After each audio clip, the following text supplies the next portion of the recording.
I'm 86 years old, but I still got fire in my furnace. So. You read that in Playboy, didn't you? No, I most certainly did not. Playboy, damn! You look at Playboy, so I gotta look at Playboy when I'm your age. Is Playboy still in business? I've got a very good friend. Steven, I didn't know they made senior citizen Playboy for 65 and older. Got old ladies in there. Yeah, but it's 65 and older. Steve has to have a disabled veteran sitting on 2 duffel bags by now. You know, hey, Anonymous, when you pull out the centerfold, it drops to the floor. You know, you think you're being funny, but Playboy was most popular. It's an old lady with a walker. Playboy was most, and Hugh Hefner. That would be gross. Hugh Hefner probably did more for women's liberation than anyone in the United States when he brought out Playboy. I think Hugh Hefner needs to just take a morphine drip and just end it. He's getting way too old. He's way past his prime. Hey, he's still hitting it. I don't know what the hell he is, but I know that he actually opened up the whole thing about. Well, Masters and Johnson at the time published a book called Human Sexual Response, but his magazine opened up the whole aspect of woman's gratification and her rights in the sexual field. Hey, so Steven. that even though people accused him of being this dirty pornographer and all that, he actually opened the debate that went on to become women's liberation. Steven, weren't you the one that told me about it? Your wife bought a new pair of... You're right, Arnold. A new pair of... Depends, it looked like a G-string. Well, call it what it's called, man. I don't know. A houtini. Houtini? Yeah, houtini. Man, have you ever visited somebody in a nursing home? And you look at the old people that have daggers over their body, tattoos, and you're like, what the fuck?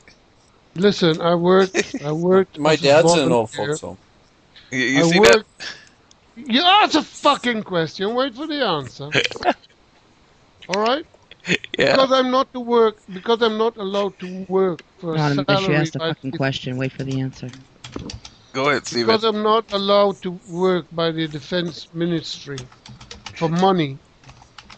I asked them to find jobs for me, to keep me occupied. And they put me into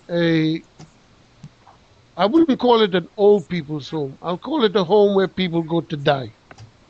All right? Yeah. And I worked there for 2 years.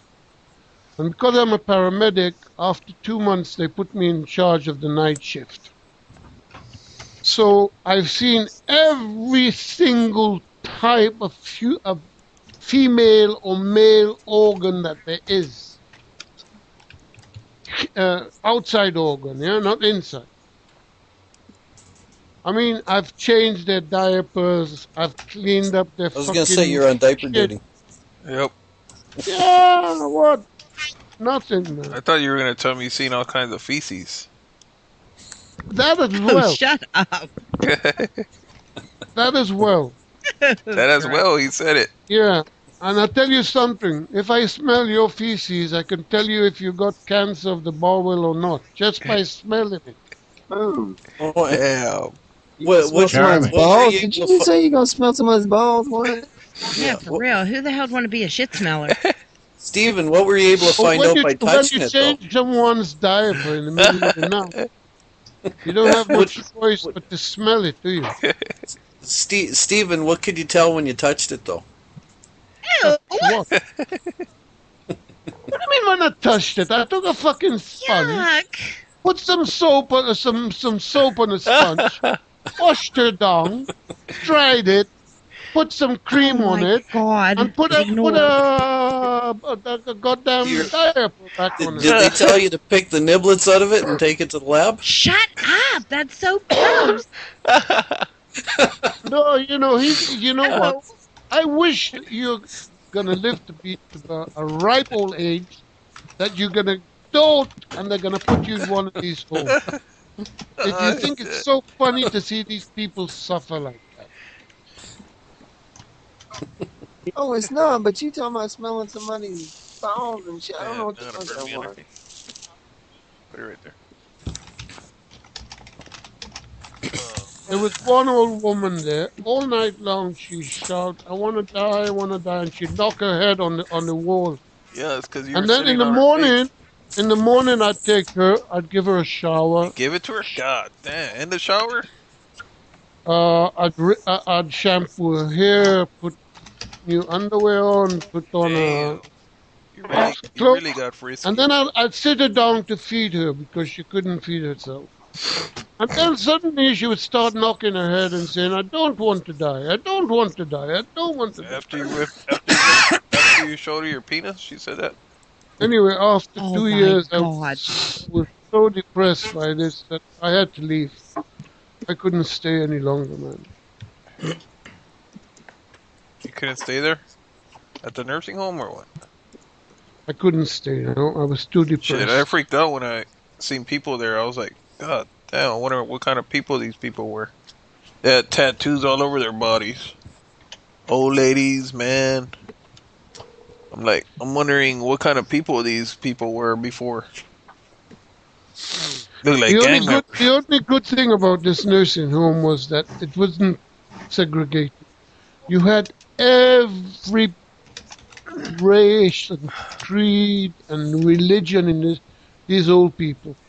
There were all Arab Muslim women. There were all Arab Christian women. Yeah. Men as well. Jewish women and men. Druze women and men. I mean, from all over the country, because it was a very, very highly maintained nursing home. So people brought their parents from all over the country. And from that point of view, it was quite nice to see all these people living together, you know, regardless of race or religion or beliefs or anything.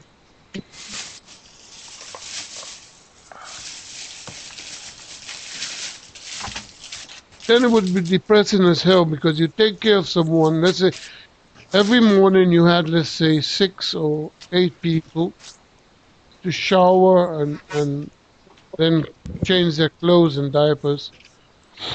And then one morning you'd come and there would be one less. You know, just one less. That's it. You get a replacement.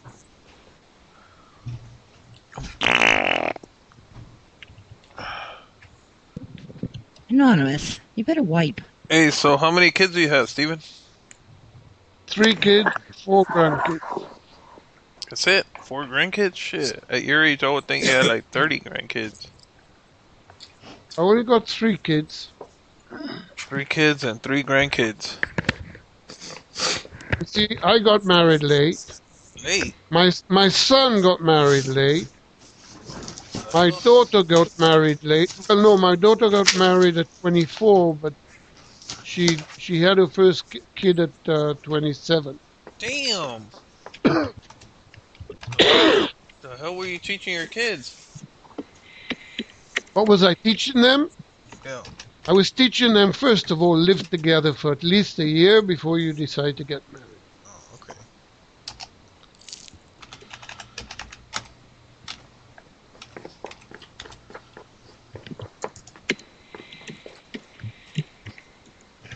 I got 30 grandkids. Yeah. No, you don't, Annie. All of them bastards. You know what I hate to hear? The part of my family that live in England and Australia, I hate to hear them talk about illegitimate children. What the fuck is an illegitimate child? No. They're so fucked up. A child is a child is a child. A rose is a rose, but a rose.